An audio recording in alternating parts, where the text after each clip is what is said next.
لعلکم تتقون. رمضان مبارک میاشت راغله، په فلسفه مې بیا عمل ونه کړو، په فلسفه باندې ما بیا عمل ونه کړو. دې وجې نه دا مبارک میاشت 60 رکعاتو تراویح کې تاسو ته طلحه قاري صاحب، ابو بکر قاري صاحب قرآن واورو. اوس خو ډېر خلک پیدا شوي دي، اوس وایي 8 رکعات دي او 60 رکعات دي. ابل روزه کې زما یو تقریر ملګری راته مولوي صاحب په دې باندې خبره وکړه. دا خبره ډېره ضروري ده. زه تاسو ته یو ناشنا مختصر خبره بس کوم، بیا دعا کوم. زه تاسو ته دا خبره وکم. امام د مذهب 4 امامان دي. امام مالک رحمه الله دو قول دي په تراویح کې. راجح قول بداية المجتهد ذکر کړی دی ما سره شته، او دویم راجح قول د امام مالک رحمه الله ګڼ شمیر د هغه د مذهب علماو ذکر کړی دی چې تراویح 60 رکعات دي، او په دې باندې فتوا ده د امام مالک رحمه الله. 36 قولونه پکې شته، د 40 او د 42 هم پکې شته، خدا راجح د امام مالک رحمه الله اته پکې نشته. امام ابو حنیفه رحمه الله مذهب زما او ستا چې کوم مذهب دی شامی ذکر کړی دی چې دا 60 رکعات دي. علمگیری ذکر کړی دی چې دا 60 رکعات دي. فتاوی دارالعلوم دیوبند ذکر کړی دی چې دا 60 رکعات دي. آپ کے مسائل کا حل ذکر کړی چې دا 60 رکعات دي. دا ټول علما دا وایي چې د امام ابو حنیفه رحمه الله مذهب دا د در مختار هم نقل کړی دی.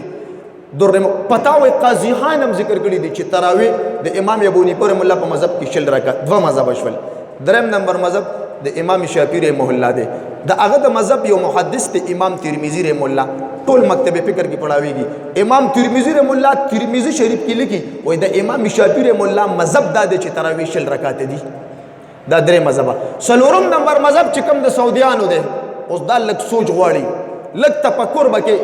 د هغه د مذهب یو کتاب دی علامه ابن قدامه حنبلی رحمه الله لیکلی دی، المغنی لابن قدامه، المغنی لابن قدامه.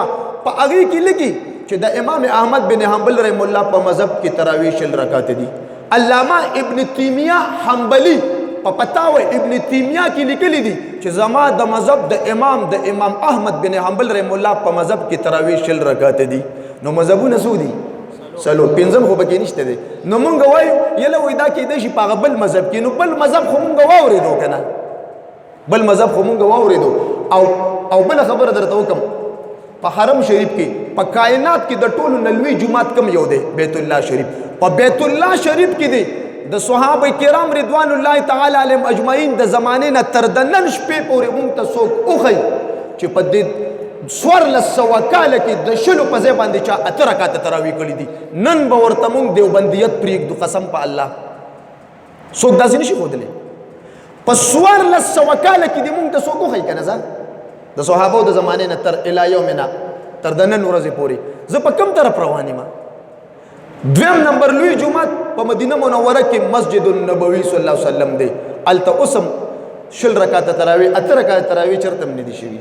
څوک ته دا ثابت کړي چې 8 رکعاته تراویح دا شوي دي، دا نه دي. زه په کوم طرف باندې روان یم؟ زمونږ یو مولوي صاحب و، هغه به اکثر دا وي، عین الله مولوي صاحب د جلاله اوس افغانستان کې دی. و یو سړی و، هغه یو کس ته وي چې امین په تیزه باندې وایه. ورته وی چې ته به راله څه راکړې؟ ورته وی چې یو جوړه بوټان به درله درکړم. چې یو جوړه بوټان یې وله ورکړل، وایي ټیک ته امین به په تیزه باندې وی. نو وایي امین یې په تیزه وی. یو هفته بعد هغه راغی پټ ورپسې ولاړو بیا. نو وایي ده امین نه ویلی. وایي ده ورته وی چې تا ته هغه بوټان چې ما درکړي دي، وایي په یو جوړه بوټان باندې خو څوک 60 پیرې امین په تیزه نه وایي. دا همدغه کجوري دي او دغه بوټان دي. قسم په الله نور سم نشته. دا اختلاف د امت ته، اختلاف اتفاق د امت نشته. دا رمضان مبارک میاشت ته په دې کې د اختلاف او د فرقواریت خبرې کوي. امت په یو پیش باندې راجمه که 4 مذاهب دي، 4 واړه مذاهب په 60 رکعاتو تراویح باندې قائم ولاړ دي. ته ولې په امت کې ډله پیدا کوي؟ ته ولې د امت بچی د پلار سره مخالف کې، پلار د بچی سره مخالف کې، رور د رور سره ته مشت ګریوان کې؟ ته په کوم طرف باندې روانې؟ لعلکم تتقون. د دې وجه نه شاه منصور باباجي صاحب به وي پرون غالبا مونږ شاه منصور ته تللي، پرون زمونږ طالبان دي هلته هم تفسیر لېږلي دي. نو بیا هلته مارو جماعت هم د هغوی سره وکړو. هر کال طالبان لېږم تفسیر له هلته. دا د برکت ځای دی. ما ورته څومره کسان دي دلته؟ وایي 200 مضبوط طالبان او عالمان د افغانستان ته ثوابۍ شاه منصور ته راغلي دي.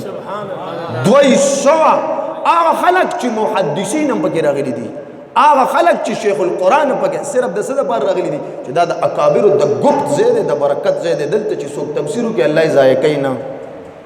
دا الله ضایع کوي نو. شیخ ادریس صاحب د 400 زوی اوس مایناز عالم دی، مایناز مقرر دی، شعر جامع او کاپیه پڑھاوي، مضبوط عالم دی، نوجوان خلک بیانونه لبوزي. دلته چا شیرګل کې یو کال خپل زوی داخل کړو، چاته تاسو کو دا ستا خپل مدرسه مشتا او د سخر مدرسه د مشتا شیخ حسن جان صاحب رحمه الله او د نیکه مدرسه دا تاسو خپل مدرسه د التا وای التا من په سبق ویل خودلته مې په یو کال زګه سبق وی چې مشرانو بداوی چې د شیرګل باباجي سے په مدرسه کې کم طالب سبق وای دا الله ضایع کوي نه. سبحان الله. دا د برکات دي. دا د سو خاندانونو دي ښا، دا یو سلور خاندان دي چې په امت او بالخصوص په کې پی کې باندې د ډیر لوی احسانات دي. یو د شاه منصور خاندان او دویم د پیر سبق خاندان او دریم نمبر د اکوړي مولانا سمیع الحق صاحب، مولانا عبدالحق صاحب، دا څومره لوی بزغلې کړلې دي د اکوړي مدرسه. او سلورم نمبر د شیرګل باباجي صاحب خاندان. په دې علاقه باندې قسم دې دا په جزم سره مون قسم ویلې شو چې د دې سلورو خاندانونو څومره لوی خدمات دي. یقینا چرته چې ګوري د شیرګل طالب وي، د شیرګل مولړه به په خوشاله شي. حرم شریف ته چل تلاړ شي چې الته وګوري چې طالب مولا وګوري ته به وجه دا ما چرته لیدلې دي چې تاسو ته کوم ځای کې وای ما خو شیرګل کې سبق ولې ته په کوم ځای کې زه خپل دوه پیری حرم شریف ته لاړم چې څوک په مولې نو ماته یو قسمت وای قاری صاحب ته ما چرته لیدلې وای ما ورته امام ته چرته لیدلې ما ته سبقونه دي چرته ویلي وای شیرګل کې ما شیرګل کې خو ما ویلې دي